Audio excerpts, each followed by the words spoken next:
श्रद्धा और सबरी परिवार के सभी सदस्यों को मेरा नमस्कार। हर बार की तरह इस बार का जो प्रसंग है वो बाबा की एक विचित्र और विशेष जो लीला समझ लीजिए या बाबा का जो अपने भक्तों के प्रति प्रेम समझ लीजिए उसका प्रदर्शन है। बाबा अपने भक्तों के लिए कुछ भी कर देते थे और आज भी अपने भक्तों के प्रेम के वश होकर वो कुछ भी करने के लिए सदैव तैयार रहते हैं। बस हमारे अंदर सच्ची श्रद्धा और प्रेम होना चाहिए। आज का प्रसंग सुनाने से पहले मैं उन सभी लोगों का धन्यवाद करना चाहूंगा जिनके की चित्र हमने इस कार्यक्रम के दौरान इस्तेमाल किए हैं और बाबा से प्रार्थना करूंगा कि बाबा उन पर और उनके परिवार पर सदैव अपनी कृपा और आशीर्वाद बनाए रखें और साथ ही साथ जो श्रद्धा और सबरी परिवार धीरे धीरे बड़ा हो रहा है इसके सदस्यों का भी सदैव सदैव मार्गदर्शन करते रहे। तो आते हैं अब आज के प्रसंग पर। दासगणु महाराज के कीर्तन की वजह से बाबा की कीर्ति चारों तरफ फैल रही थी और विशेष रूप में महाराष्ट्र में तो उसका बहुत प्रभाव था।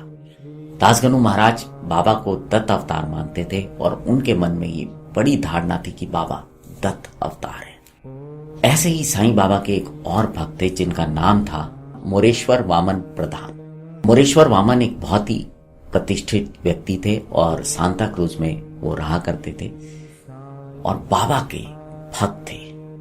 बाबा से बहुत लगाव था, बहुत प्रेम किया करते थे बाबा। एक बार की बात है, उनका पुत्र जो कि उस समय छोटा था जिसका नाम था बाबू, वो बीमार पड़ गया और सभी उपचार किए लेकिन उस बच्चे का बुखार उतर नहीं रहा था। मोरेश्वर जी ने अपने पुजारी जिनमें उनकी आस्था थी, जो घर में पूजा पाठ किया करते थे, उनको बुलाया जिनका नाम था माधव भट्ट। माधव भट्ट जी को उन्होंने बुलाया और उनसे बच्चे को देखभाल करने के लिए कहा और जो भी पूजा अर्चना है उसको करने के लिए कहा, क्योंकि एक समय होता है जब हम सब दवा दारू कर लेते हैं उसके बाद हम ईश्वर की शरण में जाते हैं। और माधव भट्ट जी ने भी सब कुछ करने का प्रयास किया लेकिन कुछ लाभ नहीं हो रहा था। तो उन्होंने मोरेश्वर प्रधान जी को बोला कि ये जो समस्या आ रही है ये सिर्फ इस वजह से आ रही है क्योंकि आप साईं बाबा के भक्त हैं और साईं बाबा जो हैं वो एक मुसलमान संत हैं। इस पर मोरेश्वर वामन जी ने बहुत ही सभ्य तरीके से माधव भट्ट जी को बोला कि ऐसी बात नहीं है, साईं बाबा कोई मुस्लिम संत नहीं है, वो तो दत्त के अवतार हैं। लेकिन माधव भट्ट जी को मोरेश्वर जी की बात पर विश्वास नहीं हुआ। उन्हें यही लग रहा था कि बाबा मुस्लिम संत हैं और इसी की वजह से इस बच्चे का बुखार नहीं उतर रहा। रात को जब वो सो रहे थे तो उनको एक स्वप्न आया।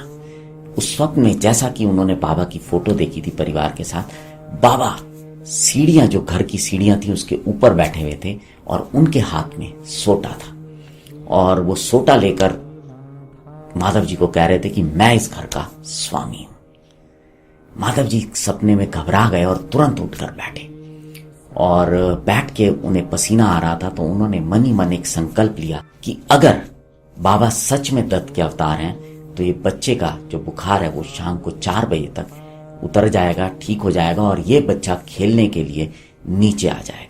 और अगर ऐसा हुआ तो मैं फिर शिरडी जाऊंगा और बाबा के दर्शन करूंगा और 100 रुपया दक्षिणा भेंट करूंगा। ठीक उसी समय जब माधव जी ने इस बात का प्रण लिया, संकल्प लिया था, 5 मिनट बाद ही बच्चे का बुखार धीरे धीरे उतरने लगा और शाम को 4 बजे उस बच्चे की माता बाबू को गोद में लेकर घर की सीढ़ियों से नीचे उतरने लगी क्योंकि बच्चा जिद कर रहा था कि उसे नीचे खेलने जाना है। जब माधव भट्ट जी ने ये सब देखा तो उनकी आंखें प्रेम से नम हो गईं और उन्हें ये भरोसा हो गया कि बाबा ही दत्त अवतार है। अब उन्होंने सोचा कि जो मैंने संकल्प किया था उसको पूरा करता हूं। भक्तों की एक टोली जो कि शिरडी जा रही थी, माधव भट्ट जी भी उसमें शामिल हो गए और वहां जाकर उन्होंने बाबा के दर्शन किए, उनको प्रणाम किया और 100 रुपया दक्षिणा भेंट की। जब वो दक्षिणा भेंट कर रहे थे तो उस समय माधव देशपांडे, जिनको कि हम सब श्यामा के नाम से जानते हैं, वहीं बैठे हुए थे और 100 रुपया बहुत बड़ी रकम होती थी उस जमाने में, छोटी मोटी बात नहीं थी उतनी बड़ी दक्षिणा भेंट करना। खैर, बाबा ने वो रुपये लिए और रख लिए। उसके बाद जब थोड़े समय बाद दोबारा माधव भट्ट जी बाबा के दर्शन करने आए तो बाबा ने उनसे पुनः 5 रुपये दक्षिणा मांगी। अब इस समय भी श्यामा वहीं पर बाबा के पास बैठे हुए थे।